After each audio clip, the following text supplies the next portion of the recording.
Yeah, stereotype. I hate stereotypes. Yeah. Before, I mean, it was really bothering me when I got here because I was like, I mean, what in the world? How can you think like that? How can you run away? How can you do this? I was like, I think I was. It's very impossible not to take it personal, but I was taking very personal. That's why. But then I was like, I'm trying to leave. I was like, okay, if I'm gonna take like this, then I'm not gonna be able to enjoy the process.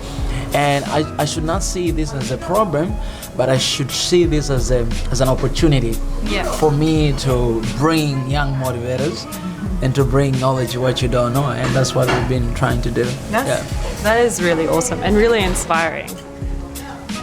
Thank you. Mika, you're good at talking. Let's talk about Tanzania. All right. Wow. What are some... Beautiful country. Beautiful country. Yeah. It is a beautiful country, right? I'm looking forward to seeing it. Hopefully next year. We'll see. I want to. Let's go. Let's go. We can go to Australia and then we can go to Tanzania. It's going to be such an expensive plane ticket. What are some major differences between your country and this one? And what do you miss about Tanzania as well? I think one of the major and very big difference is freedom. Freedom in a sense that Tanzanian culture, it's very free culture. What do you mean by free culture? Living here in Korea, I've seen when it comes to things of rules and regulations, and things that I think there's a lot of don't do. Like there's a lot of don't do,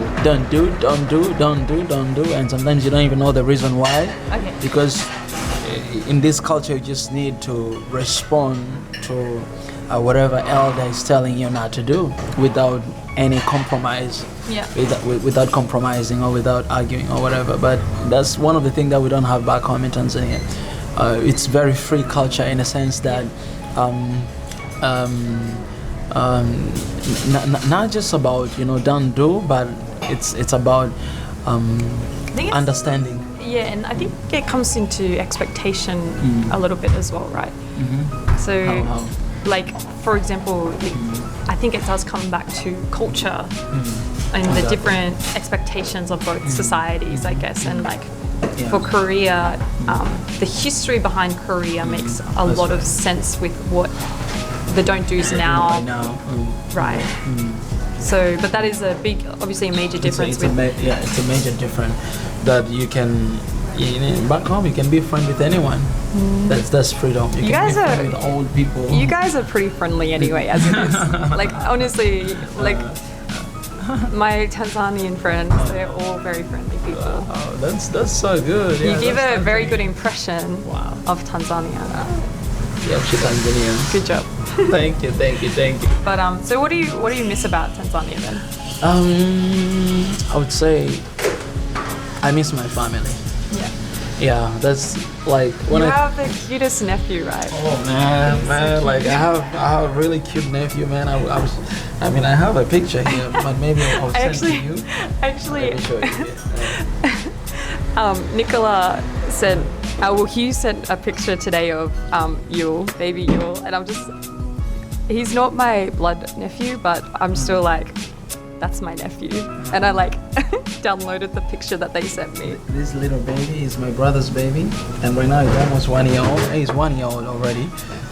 He just had birthday last week. Oh, so cute. Yeah, he's really cute, but I didn't see him, so it's really sad. Oh wow! Look at this. Oh my goodness.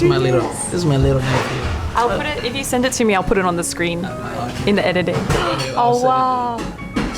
Man, I didn't see him. I'm dying to see him. You haven't seen him yet Yeah, personally, I haven't seen him. So, and I gave him a name. I named him. His name is Aviel. Really? Aviel means God is my father. Oh wow! Yeah, I know. He's such a beautiful boy. So wait, your family let you name your nephew? Actually, my brother, even before he was born, he was like, Mika, can you think about any name? Can you name my son? And I was like, I would love to do that. At that time, we didn't know whether it's a boy or a girl. Yeah. So I came up with two names. One is Aviel for man, and another one is Ariel for girl. Yeah. Ariel means the Lion of Judah, something like that. Yeah. But we have a man now, and his name is Aviel. He's so cute. Can't wait to see him. I just want to touch him. That's another thing you gotta know about Mika is that he loves babies. I love babies. I always say if I was not Christian, I would have so many babies right now. But That's so bad. I love God, so I'm waiting until I get married. Thank God. Babies, Thank God you love God. Yeah, oh God, help me. Well, Lord. I wanted that was one of the questions. What's your idea of dating here in Korea? Oh, wow, that's a good question. Idea of dating. But when I came to Korea, I had a little bit different mindset. Like my mind, it was focused on Tanzanians, and I was like, I'm gonna get married with the Tanzanian Yoja back home. But after 1 year, 2 years of experience, I realized that that was just me being very center-minded and self-centered. Igijogin is a selfish. I began to realize that I'm here for a reason, for a purpose. And if I'm not living this moment here in Korea, I'm gonna miss so many things. Like I might be living here, and I want to talk to somebody out there. A lot of people, they're coming abroad, they're living here in Korea or in other countries, but they don't really live in that moment. Yeah. They just think about maybe their own culture, their own country, and they want to bring that country to here in Korea, which is okay, I would say in one way, but another way is you are gonna miss what is happening right now and in this process. So at that moment I realized that I think there's a reason why I'm here in Korea, and God brought me here for a specific reason, and because of that I'm gonna let go of everything that I'm holding back from home, and I'm gonna live this moment. I want to enjoy this culture. I want to enjoy every single moment, every bit of it here in Korea, and to see what life holds. And so from that moment I actually changed my decision. I said I'm okay to marry anyone or to date anyone. That's a good question, to date anyone, whether it's Korean, whether it's Tanzanian, whether it's Australian, whether it's any country. I was like, I'm okay, and that's my idea right now, that I'm okay. Yeah, that's really awesome. Like for me, in my experience, that I just figured that whatever culture I guess you become part of, I think naturally, I don't think it matters who it is, because if you like, for us, the people that I hang around, it's such multicultural. Exactly. Like, I don't think having the mindset of yes, I'm going to marry an Australian is a good one, because. Like for me particularly, there is no Australians here. So like for me it's kind of like, it's lack of choice, but also it's not what I intend. Like for me as well, being in Korea, I would like to marry someone like that I've met in Korea. Exactly. Because Korea is now a part of my life.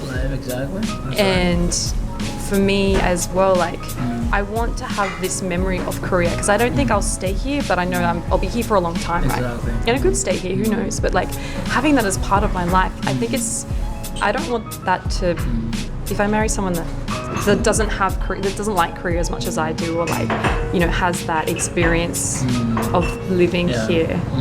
That's just something for me, like I want to have that part. That memory. Yeah. Forever. Wow, that's so good. So I feel like we have something in common. I really believe that there's a reason, and actually sometimes I even feel like maybe the reason why I'm here to meet that future, that future Mika's. I hope so. Girlfriend or wife. I hope so. You've been here long enough. I think it's. 7 years. Can you imagine? Oh man, Yeah, come on, Mika, hurry up. Anyone out there? Yeah. That's right.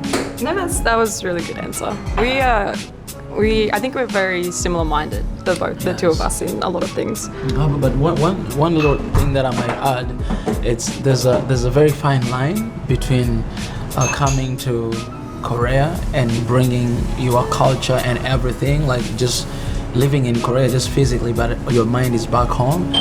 But as well, living here in Korea, and living this culture and becoming one of them without forgetting who you truly are.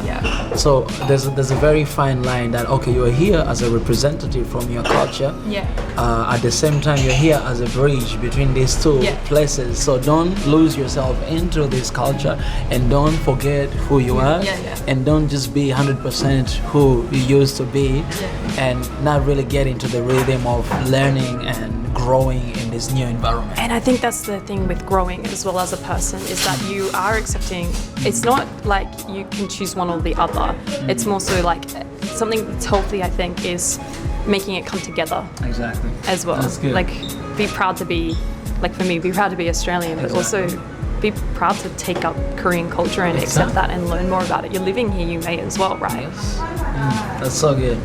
So good. I'm supposed to be interviewing you. I'm interviewing her today. All right. We're gonna. All right. So I have one more question as well, actually. What was your family's expectation, like going to Korea and living in Korea? Was it a hard decision for them to sort of, like, I guess, let you go? I would say it was a very hard decision for my mom. And actually, I'm talking about this in my book. Oh, this is so good. Yeah, this is so good. About the power of choice and decision. It was not an easy decision for me to make. I was already determined, and especially for a country like this that I didn't know anything about. And my mom, she was 100% against it. She said, my son, you're not going there. I need you here. Maybe me because too. I'm the last born. No, me too. But my dad, he was on my side. My dad, really? he specifically told me, Mika, whatever you're gonna decide, I will support you. Wow. Shout out to my dad. I love you, man. I love your mom too. So even the day that I was leaving, I left Tanzania. My dad and my brother, they came with me to the airport, and it was, my dad, my entire family had so much expectations because they knew what is my vision and who I want to become. So they knew, this guy is just going to pursue his vision. So my dad, he was so happy for me, and my brother, he was so proud of me. Even right now, they're really proud. But as I continue to live here in Korea, I think my mom, she eventually understood, and right now she actually Wanjong, she agrees with me 100%, and they support me. And also they have so many, I would say, good expectations, because for the past couple of years they've seen how I've grown to become a man and what I'm doing. So they really exactly seeing again. Exactly, like, wow, we were really worried, but look at him. He's a man now. I left Tanzania, I didn't have beard, but now look, I have something. So it's I told him before we started the interview you needed a haircut too. I did. Can you tell me why your haircut is not good back at home? This is a cultural thing, cultural lesson time, guys. Oh yes. I would say 7 years ago when I was living in Tanzania, I wouldn't do something like this. Why? It's considered as a bad boy haircut. Bad boy. Yeah, like having this Rastafari and having this is not Rasta, by the way. It's not really Rasta, but I didn't comb it for a long time, for like 6 months. So that's why it's like this. So it is considered as a bad boy haircut. Right now, if I go to Tanzania, I need to comb this hair and I need to shave a little bit. Actually, a couple of my friends on Facebook, they started to text at me. One of guy, he told me that, Mika, are you still Christian? So there's a lot to say about this haircut. Yeah, because of my haircut. I'm like, man, I'm a Christian, but this is just me being a little boy. To be honest, I actually really like this style of hair. I don't think of it as a bad boy. It's a cool, like, it's different. I don't know. Funny story. My mom, I was FaceTiming with my mom, and my mom was like, Mika, what's going on with your hair? Why are you not combing them? You don't have a comb? Should I send money to you? But it's good. I love it. But I think it's just a matter of season. Every some time, and I will change it. But I love it. I love in the sense that people back home, when they look at this, they judge. I'd be like, are you still Christian? Oh, you fall down. But here, people, they don't see that way. They're like, it's just like even tattoo. When you talk about tattoo, different perceptions about tattoo. True, very true. There's always a story behind anything that people are doing. And for the past couple of years, one thing that I've learned a lot is don't judge. but just love, because you have no idea what's the story behind. So I love my hair. That's a very good message. Inspiring message from Pastor Mika. Don't judge. Love. All right. What are your plans for the future? So you're talking about your vision. You are someone who has a very clear vision of sort of what you want to do in the future. Do you want to tell people what that is, I guess, or a little bit about that, and how it involves living in Korea as well? So my vision, ever since I was 16, my vision was to become a president of Tanzania. It's So a what? President. A president. I thought you said prisoner. No, president of Tanzania. Rais wa Tanzania. But a lot of people right now, they don't believe it when they look at my hair. They say, what kind of president are you? I'm like, 20 years later, you never know. Millennial president, ladies and gentlemen. You never know. But as days goes on, I think before, one of the motivation that motivated me to have that vision is because of the government we used to have back home.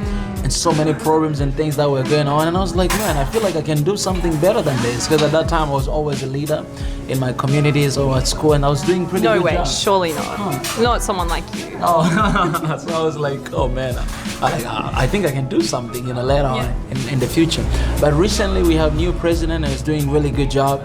He's doing an amazing work, and Tanzania has changed a lot. That's awesome. Yeah, and I'm like, oh, so there's actually hope for leadership and for the new government and for the new people, for the environment and development. But so right now, I'm not really stick to that vision. It's still my lifetime goal. But what I'm trying to do, I'm not just focused on that one. But what I'm doing right now, I'm enjoying every single moment to do everything that I'm supposed to do right now. Without worrying about tomorrow. So I know everything that I'm doing right now, it will lead me to somewhere that I have a vision to reach there. But even if I don't reach there, still I want to enjoy this moment, and I want to impact and make be useful right now to help people right now with my position, with this environment right now. So that's what I'm trying to do. That is so good. That's such a good mindset to have, I think. Because you do see a lot of people that are like, oh, I want to be this, but it's like they're not doing anything in the process, I guess. But you're someone who is like, what can I do now? Yes. For the big vision, but also for the now. And exactly. I think for now. that sort of leads up to what you're going to do in the future, I think. And because my lifetime goal is to help people. Like, I want to help people. People in need, people not in need. I want to just help. I want to be there for, let's say, for kids who don't have dad. I want to be their father. I want to be there to be, just to be. One of my slogan is, I just a guy who loves Jesus, people, and kimchi. And family. I actually I wanted to acknowledge that you do. Mika is known, his reputation is that he likes kimchi. I love kimchi. Even my name is Wang Kimchi. That's Korean name, I'm like king of kimchi. So loving people or helping people, it doesn't really need for me to become a president to help people. So I want to help every single person I meet right now. And in this environment, in any job, even in this interview, even anyone that is watching and listening, I want to be able to help. And so I want to live that dream, the dream that I was thinking like 20 years later. I want to live that dream right now. Yeah. And I'm trying to live it right now. And I think, first of all, I'm a president of my own life, right? Yeah. Just in a normal way. I know God is the big president, but also He has given me that authority to take care of myself. So. I'm doing this right now with my life, and the more I take good care of myself, I can be able to take care of others. You know what I mean? So that's what I'm trying right now to do. That's a very good mindset to have as well. Thank you. For people interested, what's the best thing about Tanzania if someone were to visit? Wow. So what can you tell everyone about your country if they want to visit it? I don't want to say about animals, and because everybody knows that in Africa there's only 5 countries with animals and great animals, which is Tanzania, South Africa, and other countries, Kenya, Ethiopia. But most importantly, I would tell people about Tanzania is people. Really? I know people when they visit different countries, they wanna sightseeing to see which is you can find in Tanzania. You can go to Kilimanjaro, the highest mountain in Africa and the highest volcanic mountain in the world. That's in Tanzania, In right? Tanzania, yeah. In Tanzania specifically. Guys, in Tanzania and not Kenya. A lot of Kenyans they say it's in Kenya. No, it's not in Kenya. In Tanzania, Kilimanjaro. You can Google right now. The Serengeti National Park, one of the very big and very famous national park. Yep. Zanzibar, it's one of the beautiful island, and you just need to go there to see by yourself. So apart from all these beautiful things in Tanzania and beautiful sightseeing, I think people. You've got to go to Tanzania to experience Tanzania culture, to meet Tanzanian people. Tanzanian people, they're lovely, they're kind, they're good, they are just, look at me, it tells everything. So that's one of the very important things I think I'll tell people, because most of the time we're afraid of new environment because of people. If I go to Tanzania, I might die. You know, it might be scary, maybe people are aggressive and things. No. Tanzanian people. Safe country as well, you'd say? It's one of the safest countries in Africa. Tanzania, Ghana, Botswana, it's one of the safe countries in Africa. And if you want to go to Africa, first is Tanzania. You gotta go there, I'll tell you. And you can tell me, I can show you around. So you need to show me around first, thank you. Next year. Next year.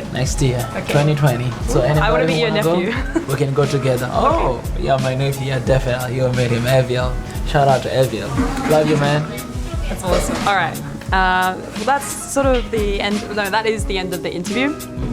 Thank you so much, Mika, for coming today and joining and being the first one of this sort of video podcasting series. And I just want to say thank you so much for this opportunity. It's an honor to be the first one in this. I want to say, this is gonna get serious, but I want to say, life is a gift. Life is a gift given by God, and you have to enjoy every single moment of it. The only way to enjoy is to know who has given you a gift, which is God himself. You can enjoy life. Thank you, Mika, so much for joining. Bye. Bye.